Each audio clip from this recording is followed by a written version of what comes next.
Mas Deus, gente. Olha eu, cabelo. Meu cabelo hoje tá macaca. Esses dias comentaram até do meu cabelo. Meu cabelo tá macaca.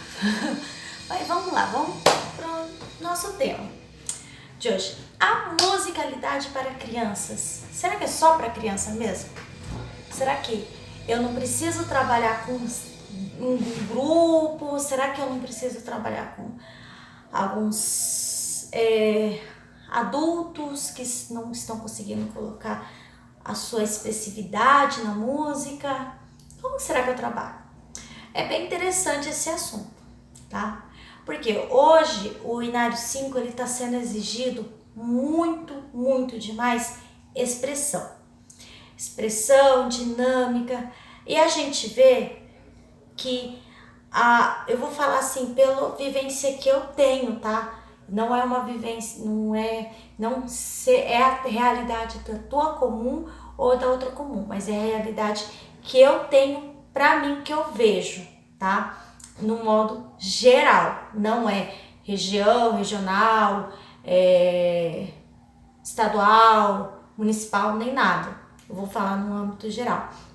Existe uma dificuldade hoje de os irmãos e as irmãs se expor sentimentalmente. Nossa, que palavra difícil, tá? Por isso que eu falo que é uma coisa regional, assim, não regional, mas assim, um âmbito geral. O que acontece?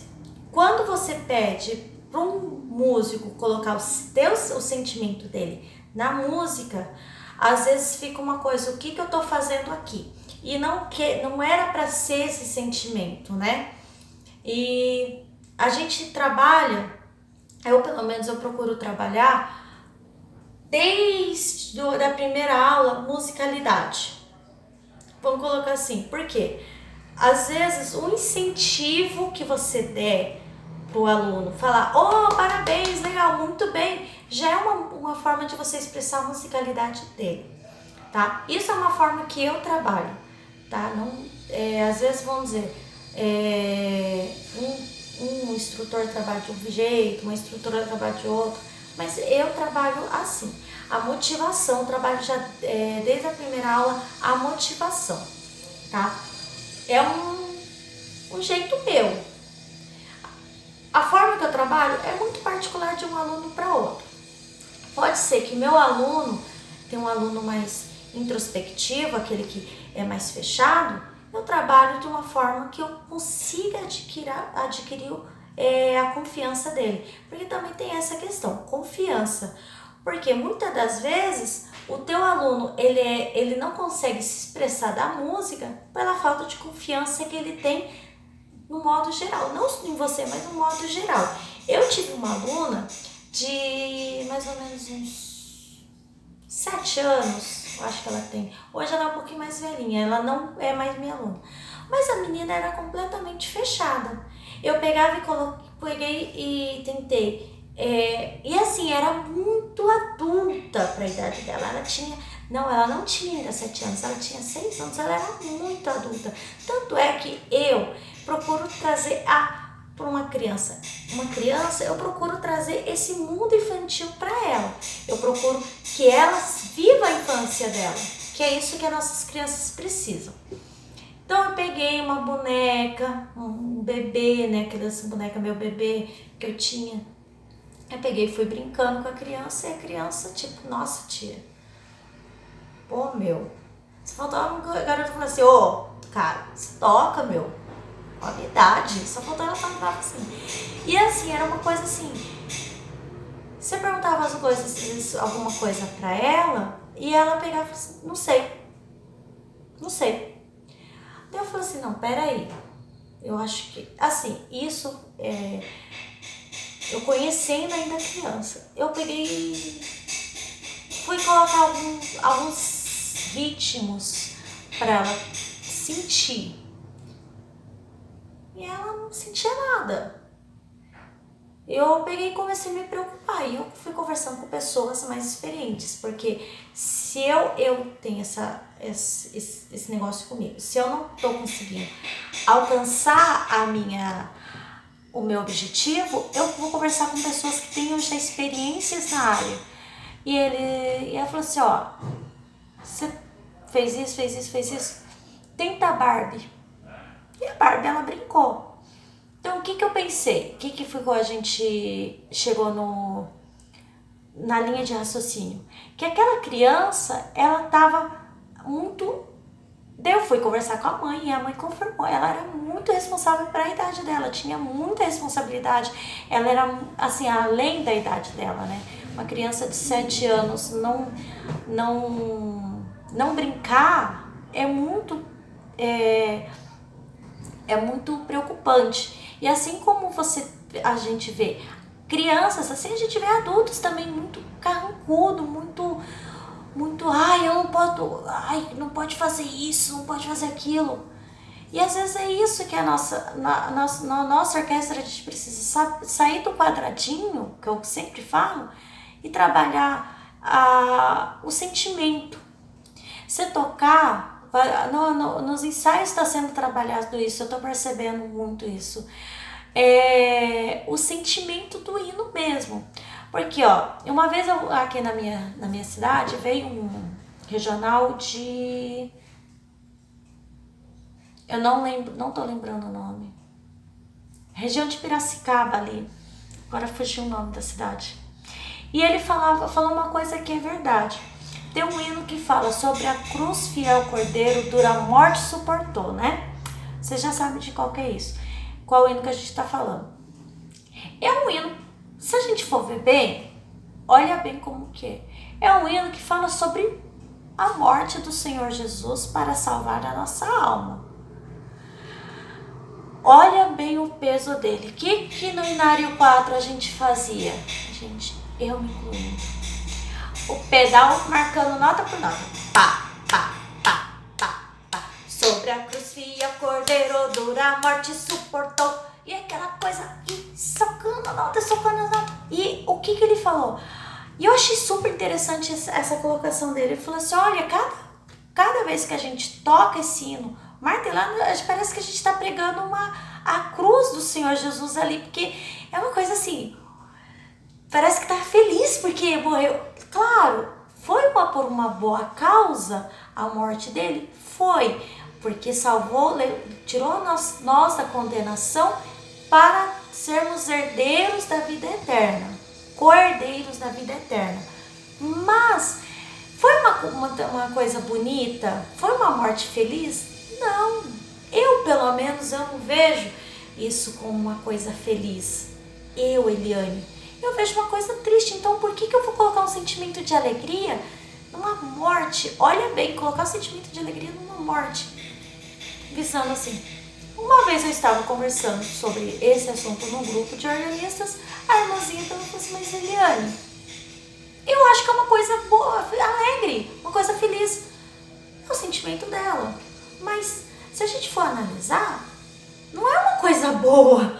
Imagina, eu comemorar a morte do meu irmão, não é bom isso. Nossa, graças a Deus meu irmão tá vivinho da Silva. Mas imagina, eu comemorar a morte do meu irmão. Ainda mais que, vamos dizer, meu irmão, Deus me livre de acontecer, Deus me guarde disso daí, mas meu irmão acaba morrendo, ou eu acabo morrendo pela vida do meu irmão, para dar vida pro meu irmão. É uma coisa boa? Gente, não é, a morte não é uma coisa boa. Lógico, a consequência da morte do Senhor Jesus, que ele foi pregado na cruz, teve uma coisa boa pra gente. Mas a gente não pode comemorar com alegria.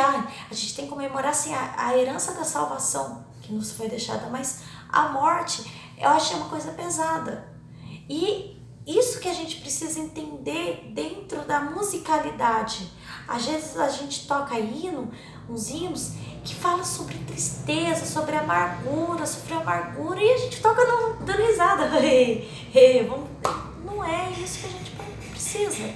Não é isso que a gente tem que ter. É uma visão minha, tá? Pode ser que seja uma visão meia ácida, meia dura, mas é uma visão que eu tenho, tá? Uma visão que eu tenho em particular, tá? Vocês me perdoam até pelo excesso de sinceridade, talvez que seja isso. Mas a gente precisa ter esse cuidado na hora de expor a nossa musicalidade, né?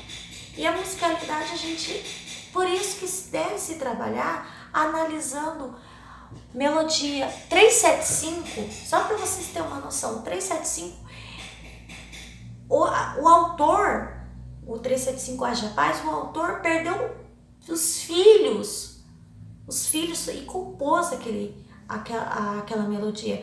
Como que eu vou... Ele fala... deixa eu ver se eu acho aqui a melodia original. Ele fala sobre a morte dos filhos, assim, que ele pode perder tudo, mas que não perca a esperança de salvação. Olha como que é. E aí pra gente começar. A paz eu vos deixo, falou o Salvador. É muita alegria que a gente coloca num hino com um sentimento muito pesado, tá? Deixa eu ver se eu acho aqui, já que eu volto pro vídeo. Ó, voltei aqui. Ó, eu conseguia no site, vou deixar na descrição, num blogspot, Isabela e Fabiano, tá? É uma postagem de 2013 deles. Aqui conta a história, eu vou deixar o link para vocês verem, acessar, legal. E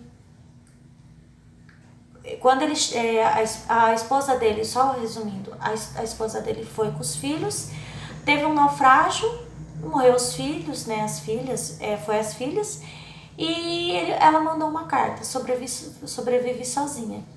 E quando ele recebeu, né, a notícia, resumindo tudo, ele escreveu, olha bem, quando a gente pega e tá cantando com alegria, eu vou só falar a primeira parte e um coro para vocês sentir e se colocar no lugar desse pai, né? Quando a paz como um rio visitar meu coração, quando tristezas agitarem como vagas no mar, qualquer que seja a minha porção, tu me ensinaste a dizer, tudo está bem em minha alma. Tudo está bem em minha alma, tudo está bem em minha alma. Imagina bem você com sentimento de amargura, perder teu filho e ainda falar que eles foram, aliás, só voltando um pouquinho, eles estavam indo em missão da obra de Deus, saindo da Inglaterra e indo para os Estados Unidos, se eu não me engano. Depois vocês leem, que é bem interessante. Imagina, daí a gente da congregação, como a gente quer paz, como a gente quer alegria, a gente pega o hino e dá aquelas marteladas no hino. Toca bem rápido, bem passando do limite, né? Gente, é muito sério quando a gente pega estudar o hino, os instrutores, por favor, quando vocês forem estudar o hino com o teu aluno, dá uma estudada na história do hino. Aquele 106 também tem uma história sobre a melodia ter sido no navio de naufrágio. Então a gente não pode tocar com tanta, assim, respeitar a melodia original. E dentro também, tudo dentro da guia de Deus. A Eliane, mas Deus está fazendo sentir tocar esse hino a 200 por hora. Esse é o sentimento de Deus, quem sou eu para falar alguma coisa, né? Mas a gente tem que respeitar esse sentimento que a melodia traz. Imagina eu tocar, eu posso fazer alguns exemplos. O 260 que eu gosto muito de falar, 260, imagina a gente tocar rápido, alegre e tudo, sendo que é um hino que fala que a gente precisa ter humilhação na presença de Deus. É isso que a musicalidade precisa trazer. A hora de tocar, claro, não vou falar para tocar devagar, quase parando, não. Mas se a gente sentir de tocar, colocar o nosso sentimento dentro da música, a nossa irmandade sente também. Eu vou falar uma coisa particular que me aconteceu. Aconteceu comigo. O 411, eu particularmente, eu gosto muito de cantar, colocar o sentimento dentro da melodia, expressão com voz. É uma coisa assim que eu posso dizer que Eliane, tenho uma facilidade. Alguns ajustes que precisa fazer, mas assim, facilidade para conhecer. 411, um dia eu tava cantando, eu comecei a chorar. Porque eu senti ali, eu ali no meio, olha, eu tô falando, tô me arrepiando. Eu me senti no meio ali do vitupério de Jesus. Eu contando, olha, tipo assim, eu contando pra uma pessoa, eu vi isso acontecer, sabe? Eu me coloquei ali na situação. Eu senti isso, Deus me visitou, eu senti assim, uma coisa gostosa dentro de mim. Então por que a gente... Olha bem, eu fui começar a estudar sobre musicalidade mesmo, sobre expressão, sobre colocar o sentimento com 30, mais ou menos uns 30 anos. Semana que vem eu tô fazendo 34 anos. Então imagina bem, se eu, velha, comecei a entender, perceber, né, que precisava isso. Então por que a gente não pode conscientizar que precisa trabalhar? O ensaio técnico é para isso até. Conheço gente que quando começou a falar sobre ensaio técnico, nossa, para ensaio técnico é para ficar aquele tatete. Gente, isso daí não é técnica. Fica só um tatete.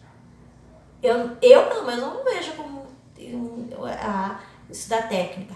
Claro, precisa saber os movimentos da música, os tempos, onde a música tem que ir, onde tem que voltar, vamos chamar assim. Porque tem pessoas que estão começando a música agora também que está assistindo esse vídeo. Então, se eu começar a falar sobre ritornelo, casa de repetição, sobre fermatas, então quem está no módulo 1 vai ficar viajando no que eu estou falando. E você que já é músico experiente, você está entendendo sobre isso. Essas idas e vindas na música, se eu começar a trabalhar no ensaio técnico, onde eu preciso crescer, onde eu preciso diminuir, o que eu preciso sentir na música, é diferente do ensaio que você fica lá. Vamos lá, Irmandade, vamos pegar o hino tal e começar. Tati, tati, tá, tá, tati, tateti, tá. Entendeu? A gente precisa ver essas diferenças, sentir essas diferenças. E a musicalidade está nisso, tá? Sentir a música num todo. Eu não sei falar pouco, falando um assunto que eu gosto, eu falo bastante, eu tenho esse mal. Tá, Eliane, mas a gente está falando a musicalidade apenas para as crianças? Não, a musicalidade precisa ser trabalhada em todos os âmbitos de idade, pessoas, gêneros, tudo. Criança. Mas como que eu vou trabalhar com criança? Vamos colocar assim, vamos pautar. Criança, como eu vou trabalhar? Já na igreja, a gente, vamos dizer, quando tá pequenininho, qual é o primeiro hino que a gente faz a criança gostar? Eu sou um cordeirinho, Jesus é meu pastor. Gente, esse hino, eu nunca imaginava que existiria uma expressividade nele. Nunca. Até que eu vi o Jonatas Andrade, ele é um organista que sempre grava hinos da congregação, tocando esse hino. Gente, eu vou deixar o link também desse hino dele tocando. É lindo demais. Daí você vê assim, você vê que dá pra colocar, em todos os hinos dá pra colocar uma expressividade, um sentimento. E por que a gente só faz terminação masculina e feminina? Tético anacrúsico, né? Por que a gente faz só isso? Sendo que a gente pode fazer muito mais, né? Por que a gente não vê, procura entender a estrutura do canto, a estrutura harmônica? Nós, instrutores, nós temos essa obrigação de entender. Por que eu falo que nós temos a obrigação? Porque como que a gente vai ensinar uma coisa para o nosso aluno que está sendo exigido agora e a gente simplesmente vê um vídeo de uma irmã ali, de um irmão ali, ouve ali e não procura entender? Daí o nosso aluno fala assim, nossa, que nem no hino 4, no hino de ontem. Por que é feito esse crescendo aqui? Porque a gente está implorando tuas bênçãos, teu perdão. Então a gente tem que esse momento de implorar. Quando a gente está pedindo alguma coisa, né? A gente implora. Então a gente tem que sentir isso daí. Um exemplo muito bom de a gente falar. Vocês reparam, não reparam não que aqui no fundo a gente tem uma oficina. Vocês não reparam essa barulheira não. Um culto, na hora que o irmão levanta para ler a palavra, ele simplesmente, o que ele faz? Ele começa, quando Deus começa a tomar, ele vai aumentando o tom de voz, a intensidade da voz, não o tom, mas a intensidade, começa a aumentar, e isso acolhe a irmandade. Na música é a mesma coisa, vai ter umas horas que a gente vai ter que aumentar um pouco a intensidade para acolher aquilo que a gente quer. Então é isso que a gente precisa entender. Na hora de trabalhar a musicalidade, a gente só vai conseguir entender isso daí quando entrar na nossa cabeça que a música é feita para acolher, para ter um vídeo do Conservatório de Tatuí, para nos alegrar, para nos acolher, para demonstrar tristeza, para nos abraçar. Imagina, esses dias mesmo eu falei, ó minha alma, por que te abates? Deus espera os teus combates. Se entre males tu te debates, em Deus confia, Ele é fiel. Foi um exemplo. Deixa no comentário aqui. Se você assistiu até aqui o final, eu vou saber que você assistiu até o final. Vou deixar pra vocês. Qual que você sentiu mais acolhimento? No primeiro jeito que eu toquei ou no segundo? Vou deixar essa reflexão no final pra vocês aqui, tá? Assista demais vídeos. Vou deixar aqui, ó, pra vocês o último vídeo de ontem e mais um vídeo aqui pra você estar assistindo, tá? Beijos, meninas!